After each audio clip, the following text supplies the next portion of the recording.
Viewers अस्सलाम वालेकुम। आपको एक ऐसी खबर से आगाह कर रहे हैं किस तरह से हिंदू मज़हब के लोग गंगा के पैरोकार हैं, किस तरह से इनका मज़हब उनको इजाज़त देता है। आपको मुकम्मल तफसील से बताएंगे इस छोटी सी वीडियो में। आपने अभी तक इस चैनल को सब्सक्राइब नहीं किया तो सबसे पहले इस चैनल को सब्सक्राइब कर लें, वीडियो को लाइक कर दें। तो दोस्तों चलते हैं तफसील की जानिब। हिंदू मज़हब का बानी राम को माना जाता है।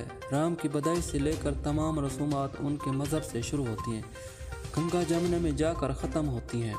इनके मज़हब में जो मर जाता है उनके मुर्दा खाने जो लाश को जलाने के बाद उससे हासिल होने वाली राख को गंगा जमुना में बहाने के बाद नहाने की रस्म पे ख़त्म होती है। ये आज की लेटेस्ट वीडियो थी। मज़ीद वीडियो के लिए हमारे चैनल को सब्सक्राइब कर लें।